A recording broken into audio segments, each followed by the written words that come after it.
Hi, same as in our previous episode, we're gonna jump back in time through all 9 years of DOS Golden Era in ascending order to talk about some of its RPGs. Not those that were the most popular though, I've plenty of videos on these, but perhaps those that were good or interesting and released in an unfortunate for them time, or just were not as popular and widespread as some others, but are still fun and worth playing. So, let's check them out. Grand Dragon leads the Bloodwych, an organization of kind, just and good mages that ruled the lands of Trazer. They supervise the region, protecting it from all evil, big and small, so as much as against mosquitoes as against behemoths, and helping it develop into rich and happy land. Peace and prosperity would have lasted forever in Trazer if not for the nefarious and backstabbing acts of Zendik, whom I'd like to point out here has Dick in his name. He was the second in command of Bloodwych, in the position of power and one no one would expect of betrayal. And yet he did just that. He struck when no one expected, banished all the other mages of Bloodwych to the astral plane and began scheming. And there were so many of these evil schemes of his, it's hard to keep count. So he found a way not to pay for gas on petrol stations, so in his medieval fantasy times that would be hay whenever he parked his horse. He always added his coffee order at Starbucks to the next person in line's bill, so claimed that lord in queue behind them would cover his beer and wine expenses in taverns. But most of all, and the most evil of all his deeds, was a plan to summon the ultimate evil, the Lord of Entropy. And that's why he has to be stopped. Enter you, a handsome, smart and brave adventurers who coincidentally are also champions of Trazer with one mission and one mission only: to stop Zendik by all means necessary. So, the Zendik so to speak. You control a party of 4 adventurers split between 4 unique classes of warrior, mage, adventurer and cut purse, who for all intents and purposes is just a thief. Each of them has their own skills and capabilities, and they're all represented by a different color of red, blue, green and yellow, corresponding to the magical alignment and spells that they have access to. Initially it may seem irrelevant and just done to easily distinguish between one another, but in time, as you progress through the game and learn more about its inner mechanics, the colors will have a more important role to play in spells combining. For the most part, Bloodwych plays like Dungeon Master does, the progenitor of the subgenre of dungeon crawlers. So you view the world from the first-person perspective, move your entire party all at once using grid-based movement mechanics and fight enemies that you encounter. Combat seems simpler on the first glance than that of aforementioned classic, but as you get into the game, you'll learn to appreciate it, as it makes up for it with other fun mechanics. For instance, ability to choose the power level of the spell that you are about to cast, or NPCs that wander around the dungeon and can be interacted with via a rather complex for the time dialogue system. What's more, some of these NPCs and enemies even can be traded with or recruited to your party.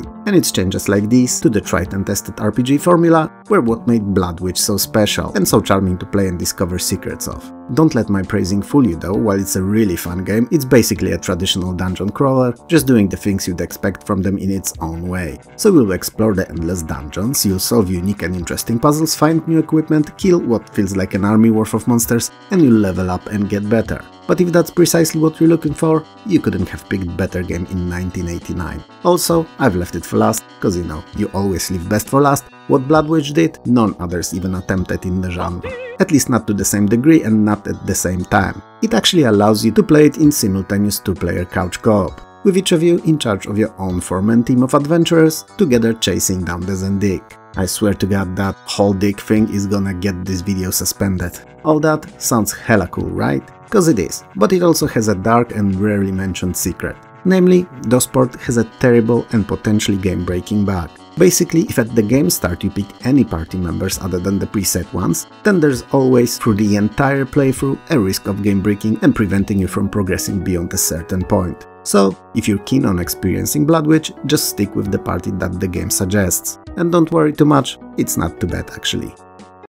The dark heart of Uukrul is like a bright ray of warm summer light when compared to my boss's wife, who carries a miniature black hole in her chest where the heart's supposed to be. And it eats away on all the happiness, peace and laughter and lets none of it out, as black holes do. Uukrul is also a dark magician of incredible power, comparable only in its scope to the evil running in his veins or the smell of freshly cut durian, so beyond anything else. And Dark Heart of Uukrul is the best example of a bog classic standard CRPG. in everything that it offers: story, mechanics, presentation and fun. So 18 months prior to the game's start, a group of adventurers was sent to the abandoned ancient remnants of a once great underground city of Ariosti. Since they've not came back, no one heard from them, and they vanished like a coin tossed in a well for good luck, it is decided that the next group of heroes has to be sent to investigate. And believe it or not, it's your group that's the unlucky, that's the one that has the privilege and glory of being picked to go there and deal with Uukrul once and for all.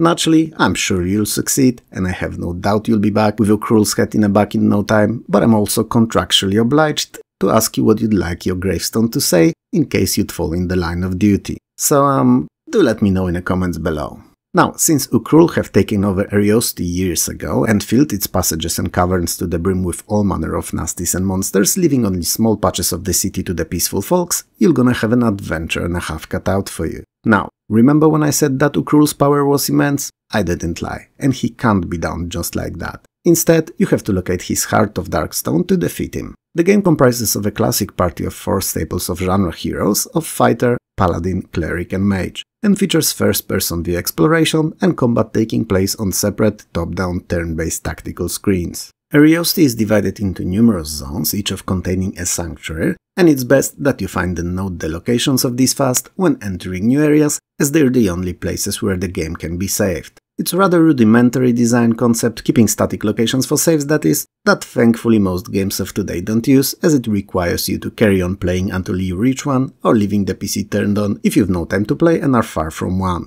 But it is what it is. Fortunately, the Dark Heart of Uukrul features an automap system which works as well as you'd expect it to. One of the zones of the city, the one past Sanctuary Urlasar, features many useful amenities such as shops, mausoleum, guild, temple, shrines and the circles of magicians. So if you ever need to use any of these, for instance to attempt a resurrection of a killed-off party member at the temple, remember that you can teleport between the sanctuaries as a form of early fast travel. Each turn in combat is split in 2 phases, first for movement, second for praying, magic and attacks, and while the system is perhaps not as deep as in some other games using similar tactical approach for combat, it's rather pleasant when you get used to it. The game's filled with environmental puzzles and riddles, big and small, and figuring some of them out is surprisingly fun. The Dark Heart of Uukrul doesn't do anything better than the other games in the genre, but it does everything right and doesn't fail in any of its aspects, ultimately making for a good and satisfying role-playing experience.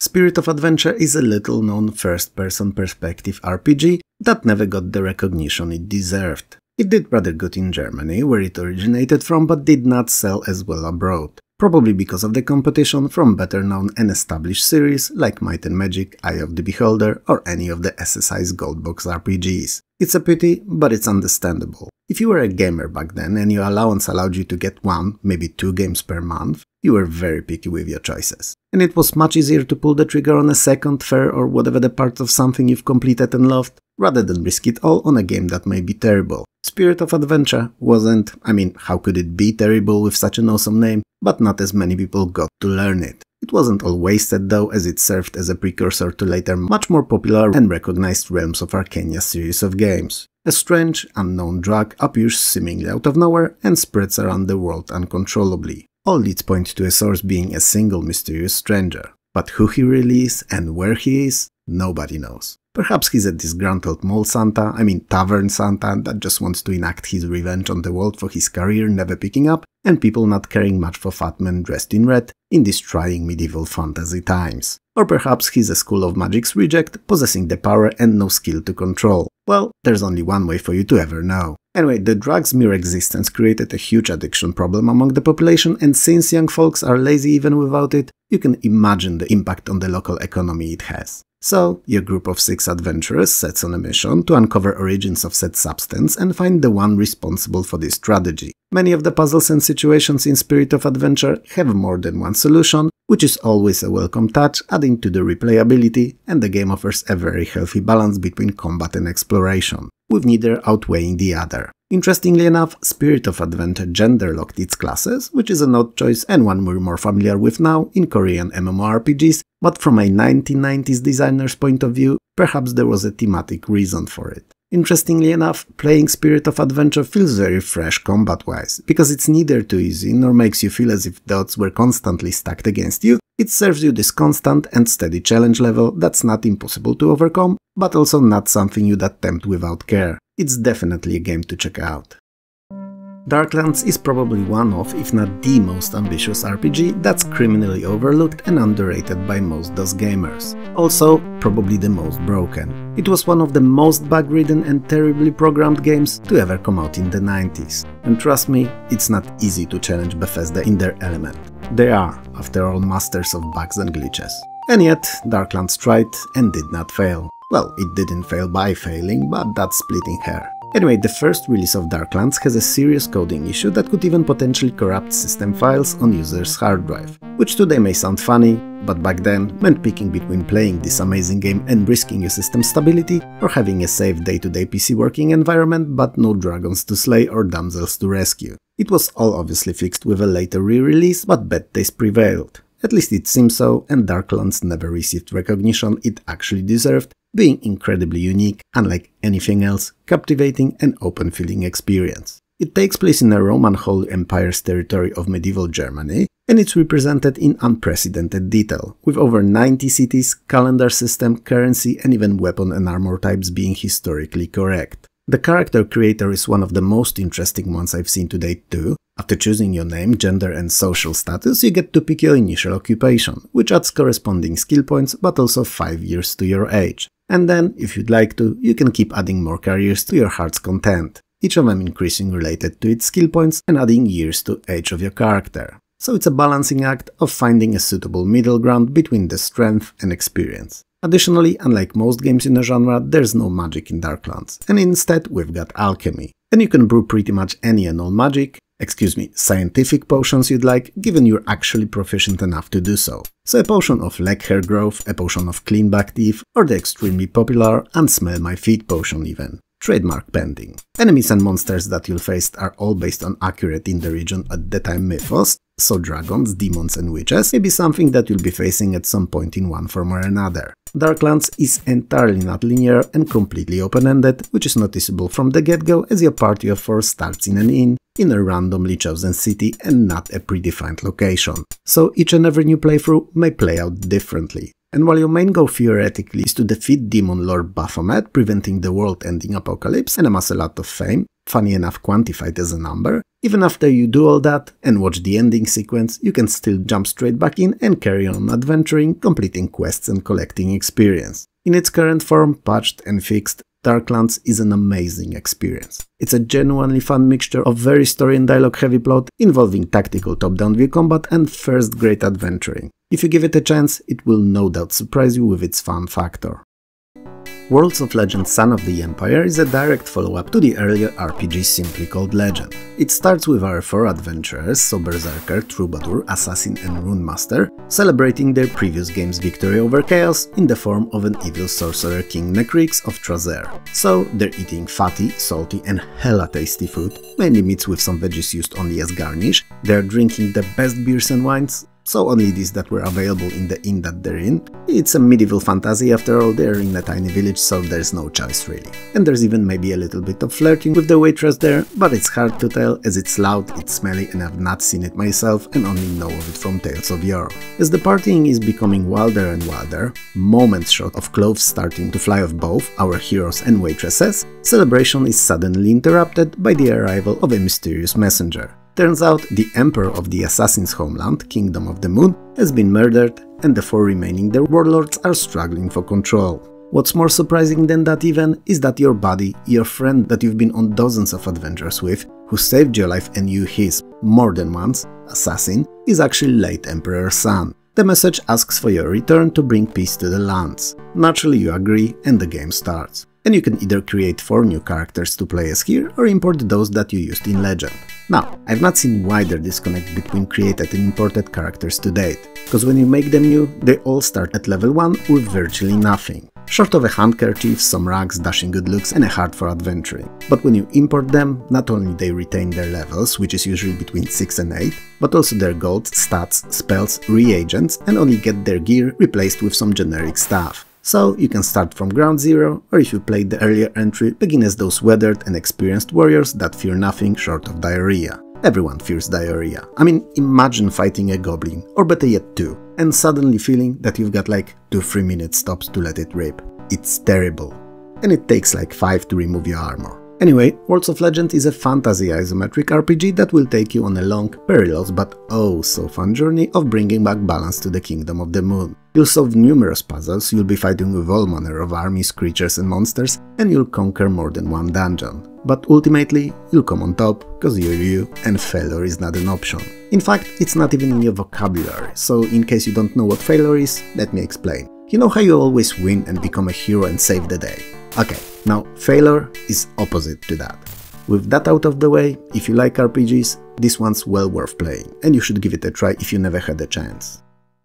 Superhero League of Hoboken is a humorous role-playing adventure hybrid and one of the weirdest games I've seen in this already unusual mix of genres. A very good one to be clear, and not weird cause it's bad, broken or unplayable. Weird cause, well, it's unlike anything else out there. Anyway, in the undisclosed future, the northeastern United States is reduced to post-apocalyptic toxic wasteland, and you're Crimson Tape, as opposed to duct, electrical or masking tapes. It's an excellent name for a vigilante or always failing at the world domination villain. That's terribly misfitted and plastered all over your goody two-shoes yourself, and you're the leader of a group of superheroes. Think of them as post-apocalyptic Avengers composed out of Hawkeyes and Black Widows only, so ones having powers so useless that they might have as well not have them at all. Toxic pollution and numerous wars have reduced the US to dangerous badlands, filled with irradiated mutants and other generic comic book villains, with occasional sparse city-states serving as beacons of hope and civilizations in these otherwise wild wastelands. You'll have to complete increasingly more difficult missions assigned by the so-called Commissioner to eventually face and defeat evil Dr. Entropy,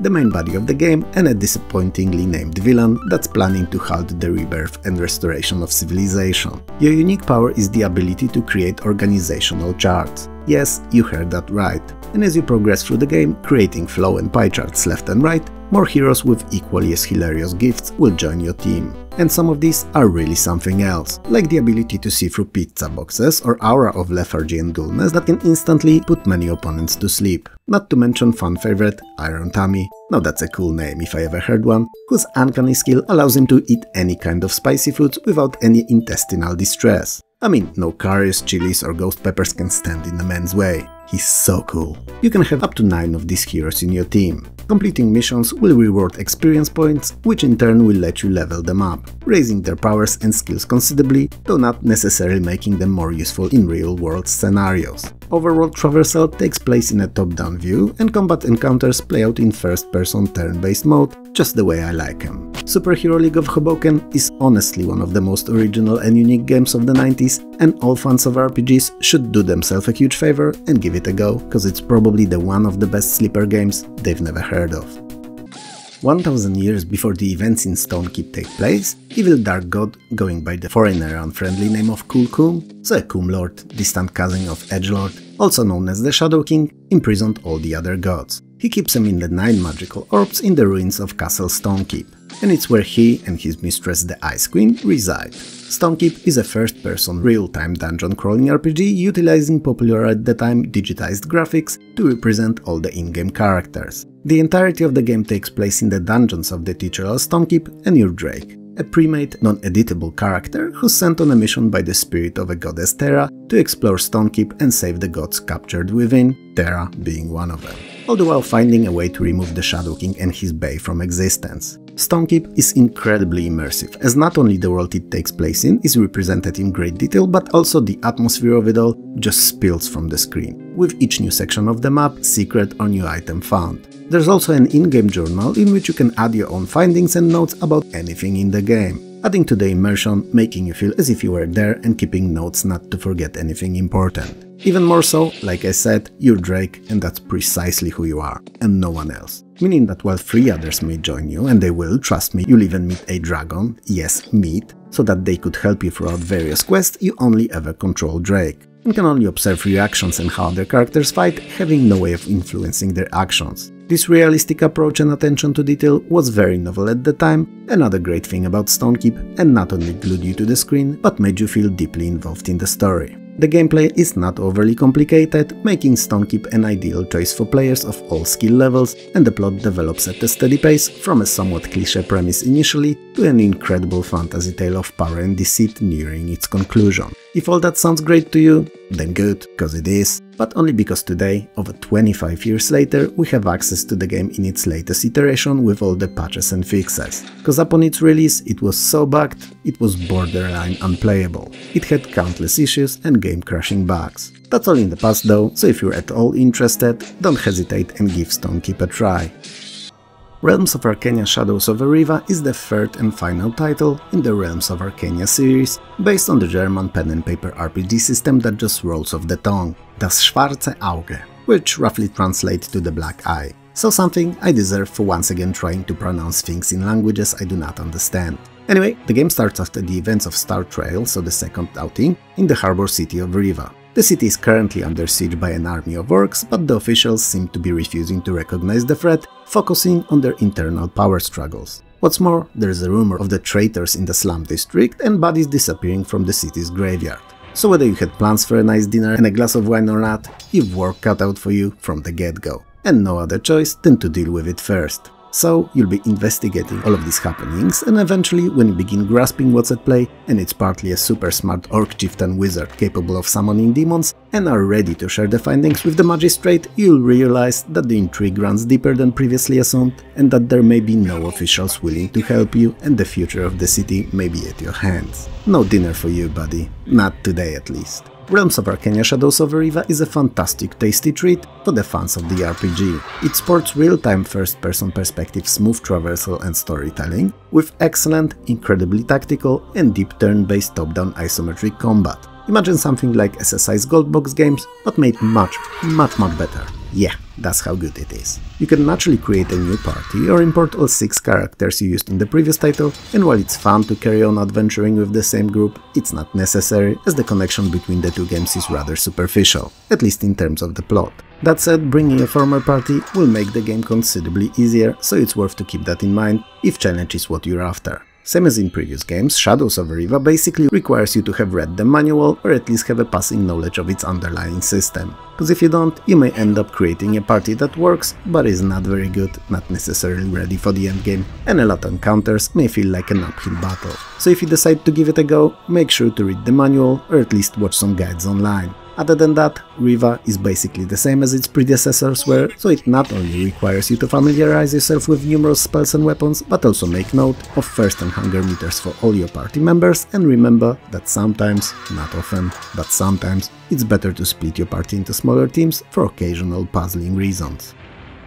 Amulets Armor is especially interesting because it went through a development hell. It took way longer than it should have, failing to release on time, it missed its window of opportunity to shine. In a time when most games took months to a year to complete, Amulets Armor needed over 2. And when it eventually released, it was neither technologically superior nor even equal to the most popular games in a genre that were on the market already. But it doesn't make it a bad game in any shape or form, only one that was dead on arrival. Amulets Armor is actually excellent, looking very similar to Bethesda's Daggerfall and sporting pretty nice, even if rather pixelated, VGA graphics. It may have not been as vast of a game as Daggerfall was, but it didn't randomize anything, and all of its content was carefully crafted and curated. While your main quote-unquote mission is to find and defeat the evil necromancer who's hiding deep in the catacombs of Castle Arius, the game is actually split into few separate from one another quests, each offset in a different location and having its own story and chapters. What's more, they can be attempted in any order, so each playthrough can be a bit different if you decide to play Amulets Armor more than once. Anyway, the game features 3 different magic schools, over 100 unique items to be found and 11 character classes, some of which are generic for the genre like Knight, Paladin or Rogue, and some are rather unique, like Citizen or Sailor. And no, despite what it may sound like, Citizen's special skill is not the ability to call for the manager in inns and taverns to complain about the quality of food and wine, and Sailor does not always smell of fish, only most of the time. So yeah, don't judge the book or whatever. I did say that Amulets Armor is excellent, didn't I? And so far, I only told you about things that make it similar to other titles and a couple of interesting changes to the formula, but I meant what I said initially. I really did. because while you lead a singular character and take the game as it is alone, you can actually experience it differently and in a much better way. It actually offered a very innovative and basically unseen in the genre 4-player co-op in which 4 of you would connect via either IPX or modems, each of you controlling one character, and could complete the adventure together as a real party. Sounds cool, doesn't it? It is. But what this game also is probably the best example of an obscure title that I've ever spoke of. In its initial release as shareware in 1997, it sold less than 100 copies. Yep, you heard it right, 100. As in 1 followed by 2 zeros and an eternity of nothing. And it only ever gained a fraction of popularity and recognition it deserved years later when it was shared by all the abandonware sites. You can download it today from its website because as of 2013 it's been released as freeware. With the previous episode bombing, I can only hope that this one will do a bit better. But ultimately, it's up to you by letting me know what you think of it in the comments below. If you liked the video, hit those like and subscribe buttons below, and maybe share it too, it helps more than you know. If you didn't, then don't naturally. It was fun talking to you as usual, and I'll see you, or more accurately, talk to you very soon.